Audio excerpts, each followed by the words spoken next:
Hello everyone. इस class में UP police constable का जो एग्ज़ाम हुआ है 9 मई को, उसकी सेकंड शिफ्ट का जीके का कंप्लीट एनालिसिस करने वाले हैं। जैसे पहला क्वेश्चन पूछा गया था कि निम्नलिखित में से कौन सा सोशल मीडिया प्लेटफॉर्म का उदाहरण है, तो सोशल मीडिया प्लेटफॉर्म जो है वो इंस्टाग्राम है। सी इसका सही हो जाएगा। नेक्स्ट क्वेश्चन पूछा गया था कि निम्नलिखित में से कौन सा काकेशस पर्वतमाला का सबसे ऊंचा शिखर है और साथ ही यूरोप का सबसे ऊंचा स्थान भी है, तो 57 का आंसर हो जाएगा माउंट एल्ब्रुस। माउंट एवरेस्ट ये एशिया का सबसे हाईएस्ट, एशिया का क्या पूरे वर्ल्ड की सबसे हाईएस्ट पीक है। नेक्स्ट क्वेश्चन पूछा गया था कि एलिफेंटियासिस निम्नलिखित कारणों से होती है, तो एलिफेंटियासिस जो डिसीज़ है वो किस कारण से होती है।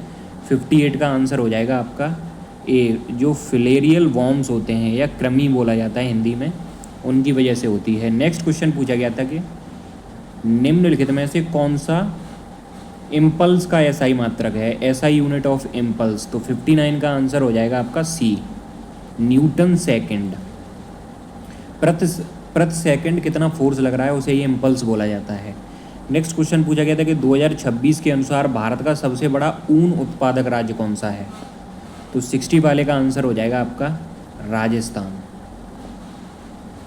नेक्स्ट क्वेश्चन पूछा गया था कि भारत की सबसे बड़ी तेल रिफाइनरी कहाँ स्थित है, तो सबसे बड़ी तेल रिफाइनरी स्थित है आपकी जामनगर में, सी इसका सही हो जाएगा। डिगबोई कहाँ पे है, असम में। नेक्स्ट क्वेश्चन पूछा गया था कि वर्गीज कुरियन को लोकप्रिय रूप से इनके नाम से जाना जाता है, तो 62 का आंसर हो जाएगा आपका पीली क्रांति के जनक, हरित क्रांति के जनक, या भारत के मछली वाले, भारत के दूध वाले हैं भाई, क्योंकि ये जो श्वेत क्रांति थे उसके जनक थे।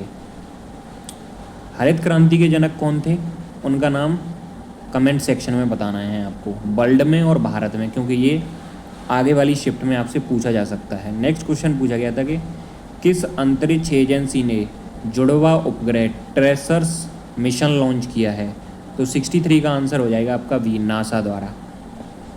इसमें ये बताओ इसरो, नासा कहाँ की कंपनी है, पहले तो यही बताओ। तो नासा जो है वो अमेरिका की कंपनी है, वही इसरो जो है इंडिया की, और इसकी स्थापना कब हुई थी, 1969 में हुई थी, और इसका हेडक्वार्टर कहाँ पे है, बेंगलुरु में। ईएसए और सीएनएसए ये कहाँ की एजेंसी हैं, इनका आंसर भी कमेंट सेक्शन में बताना। नेक्स्ट क्वेश्चन पूछा गया था कि ये क्या है, बकिंगम पैलेस किस शहर में स्थित है, तो 64 का आंसर हो जाएगा आपका वेस्टमिंस्टर, डी इसका सही हो जाएगा। नेक्स्ट क्वेश्चन पूछा गया था कि ये तो पढ़ ही लिया, वह यहाँ तक पढ़ लिया, तो 65 वाला क्वेश्चन पढ़ते हैं कि उपभोक्ता न्याय रिपोर्ट 2026 मार्च में किसके द्वारा जारी की गई थी, तो 65 का आंसर हो जाएगा आपका बी, भारत न्याय रिपोर्ट, इंडियन जस्टिस रिपोर्ट द्वारा जारी की जाती है उपभोक्ता न्याय रिपोर्ट।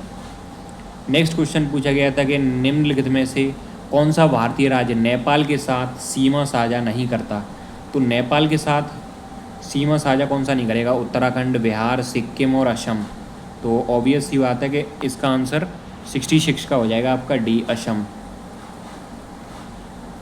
किस देश के निर्यात और आयात के बीच अंतर के लिए क्या शब्द इस्तेमाल हो जाता है, मतलब किसी देश के निर्यात और आयात के बीच का जो डिफरेंस होता है उसे क्या बोला जाता है, तो 67 का आंसर हो जाएगा आपका ए, व्यापार संतुलन, balance of trade.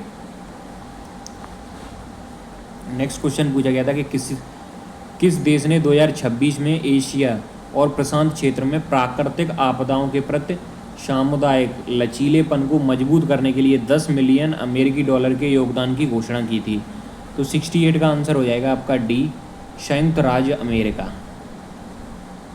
Next question पूछा गया था कि हुमायूं की मृत्यु के बाद अकबर को मुगल सम्राट के रूप में कहाँ ताज पहनाया गया था, तो 69 का आंसर हो जाएगा आपका कलानौर, पंजाब में। और ये किस एज में अकबर ने शासन ग्रहण किया था, क्योंकि स्टार्टिंग में ये कम उम्र में बन गया था ना शासक। नेक्स्ट क्वेश्चन पूछा गया था कि Kurnool ultra mega solar park Bharat के किस राज्य में स्थित है, तो 70 वाले का आंसर हो जाएगा आपका सी, आंध्र प्रदेश। नेक्स्ट क्वेश्चन पूछा गया था कि भारत की प्रहार आतंकवादी विरोध रणनीति का कौन सा सिद्धांत विभिन्न सरकारी विभागों के बीच समन्वय और तालमेल पर जोर देता है, तो 71 का आंसर हो जाएगा आपका ए, समग्र सरकारी दृष्टिकोण। नेक्स्ट क्वेश्चन पूछा गया था कि इन विच ईयर वॉज फिक्की की स्थापना हुई थी। भाई स्थापना कल भी पूछी गई थी, कल हेडक्वार्टर पूछ लिया था बीसीसीआई का, ऐसे ही आज देखो फिक्की की स्थापना पूछ ली इन्होंने।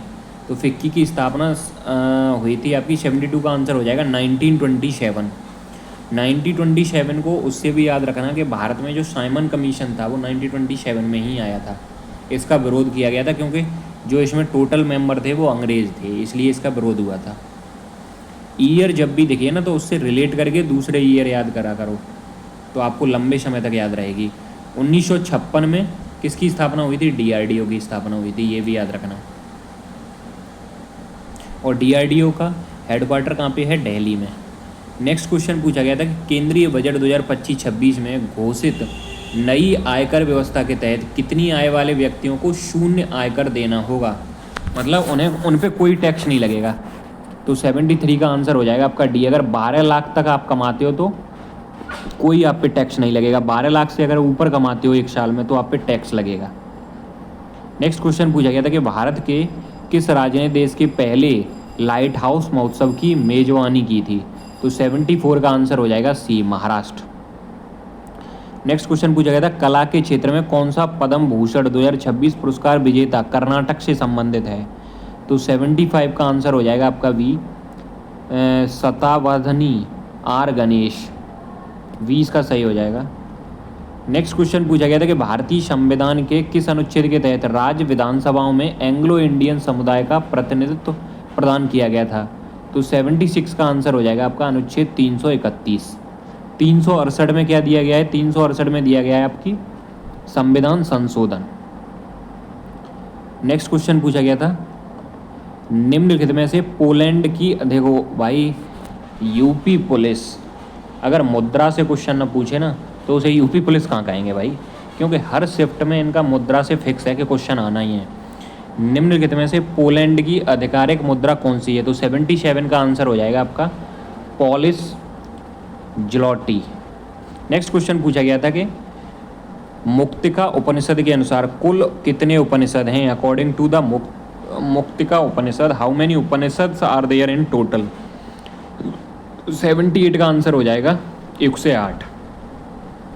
नेक्स्ट क्वेश्चन पूछा गया था कि प्रोसोडी ऑफ, वही कुछ और ही निकल जाता कि प्रोसोडी ऑफ बॉर्डर लाइन कविता की एक मशहूर रचना है और इस किताब के लेखक कौन है?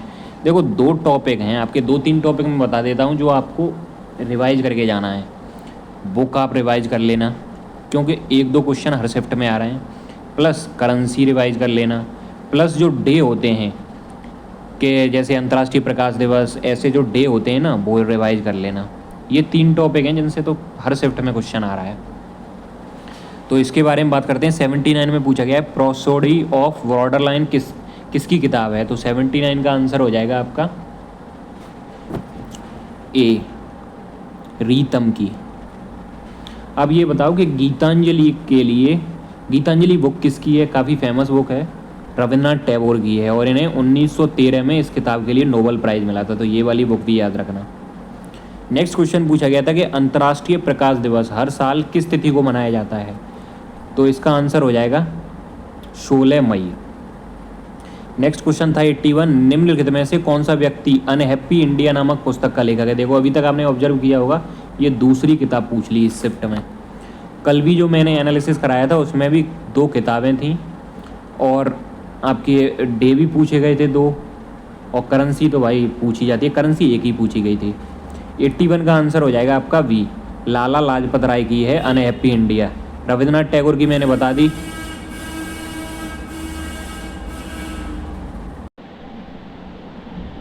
नेक्स्ट क्वेश्चन पूछा गया था, अब ये बता दो, चलो नेक्स्ट क्वेश्चन से पहले एक तो मैंने रविन्द्रनाथ टैगोर की आपको बुक बता दी। सरोजिनी नायडू के बारे में याद रखना कि इन्हें 1925 में कांग्रेस का अध्यक्ष बनाया गया था, जो कि भारत की पहली महिला थी कांग्रेस की अध्यक्ष बनने वाली। अब ये पूछा जाए कि मतलब पहली महिला कौन थी जो अध्यक्ष बनी थी? वो एनी बेसेंट थी 1917 में, लेकिन वो पहली भारतीय महिला नहीं थी, पहली भारतीय महिला सरोजिनी नायडू थी। नेक्स्ट क्वेश्चन पूछा गया था कि निम्नलिखित में से कौन सा भारतीय शहर अपने तीव्र शहरीकरण और तकनीकी उद्योग के लिए जाना जाता है। तो 82 का आंसर हो जाएगा आपका सी, बेंगलुरु। नेक्स्ट क्वेश्चन पूछा गया था कि 1859-60 को इंडिगो विद्रोह भारत के किस क्षेत्र में हुआ था। तो 83 का आंसर हो जाएगा आपका बी होना चाहिए भाई, 83 का बी होगा, बंगाल। अगर मान लो बंगाल नहीं देता तो बिहार भी आप लगा सकते हो क्योंकि बॉर्डर पे ही पड़ते हैं। नेक्स्ट क्वेश्चन पूछा गया था कि TCS वर्ल्ड 10K बेंगलुरु 2026 के लिए अंतर्राष्ट्रीय इवेंट एम्बेसडर के रूप में किसे नियुक्त किया गया है। 84 का आंसर हो जाएगा आपका बी, ब्लैंका व्लासिक, 20 का सही हो जाएगा। नेक्स्ट क्वेश्चन पूछा गया था कि इंडियन ओशियन रिम एसोसिएशन की स्थापना, देखो आज दो ऑर्गेनाइजेशन की स्थापना इन्होंने पूछ ली, तो स्थापना आप याद करके जाना ऑर्गेनाइजेशन की। कल हेडक्वार्टर पूछा था BCCI का। तो ये कुछ इंपॉर्टेंट टॉपिक हैं जो आपको रिवाइज करके जाने हैं, अगर रिवाइज कर सकते हो तो, वरना आप ज़्यादातर रिलैक्स ही करो और कुछ मत पढ़ो। 85 का आंसर हो जाएगा आपका बी, 1997। वैसे भी लास्ट में पढ़ा हुआ कुछ ज़्यादा फ़ायदा नहीं देता। अगर रिवाइज करना ही है तो जो 2-4 टॉपिक रिपीट हो रहे हैं उनको आप पढ़ सकते हो क्योंकि उनसे आना ही आना है भाई। नेक्स्ट क्वेश्चन पूछा गया है, भारत ने डीप ओशियन मिशन के तहत समुद्रयान प्रोजेक्ट को निम्नलिखित में से किस उद्देश्य पर ध्यान केंद्रित करने के लिए लॉन्च किया था। तो 86 का आंसर हो जाएगा आपका बी, गहरे समुद्र की खोज, 20 का सही हो जाएगा। नेक्स्ट क्वेश्चन पूछा गया था कि PM गति शक्ति राष्ट्रीय मास्टर प्लान एक डिजिटल मंच है जो मंत्रालय के बीच बुनियादी ढांचे की योजना को एकीकृत करता है, इसे कब लॉन्च किया गया था। 87 का आंसर हो जाएगा आपका डी, अक्टूबर 2021। नेक्स्ट क्वेश्चन पूछा गया था कि भारत के मुख्य चुनाव आयुक्त की नियुक्ति कौन करता है। कल भी नियुक्ति से पूछा गया था मगर एज पूछ ली थी कल। यहाँ पे भारत के मुख्य चुनाव आयुक्त की नियुक्ति ऑब्वियस सी बात है कि कौन करेंगे भाई, राष्ट्रपति ही करेंगे, 20 का सही हो जाएगा। जितनी भी सेंट्रल और इम्पोर्टेंट पोस्ट है ना उन्हें राष्ट्रपति ही अपॉइंट करता है। वहीं स्टेट की बात आ जाए ना तो वो कौन करता है, राज्यपाल करता है। ये मोटी मोटी चीज़ तो आप याद ही रख सकते हो। नेक्स्ट क्वेश्चन, ये वाला तो पढ़ ही लिया, 87 भी पढ़ लिया, 88 भी पढ़ लिया, 89 पढ़ते हैं कि निम्नलिखित में से किस पुरस्कार को लोकप्रिय रूप से ऑस्कर के नाम से जाना जाता है। तो इसका 89 का आंसर हो जाएगा आपका वी, जो अकादमी पुरस्कार होते हैं। नेक्स्ट क्वेश्चन पूछा गया था कि तबला में कितने ढोल होते हैं। 92 का हो जाएगा आपका सी, 2। नेक्स्ट क्वेश्चन पूछा गया था कि NPCIL के अंतर्गत कार्यरत परमाणु ऊर्जा संयंत्र की पहली महिला मुख्य अधीक्षक कौन थी, कौन बनी। तो 93 का आंसर हो जाएगा आपका बी, RM नचमई, 20 का सही हो जाएगा। ये आपकी GK का कंप्लीट एनालिसिस हो गया है। अगर इस क्लास की आपको PDF से कोई फ़ायदा भी नहीं है क्योंकि इसमें मैंने ऐसा तो है नहीं कि एक्स्ट्रा कुछ ऐड किया हो, बस एक्सप्लेन ही किया है मैंने, तो वो आप क्लास से ही सारा कवर कर सकते हो।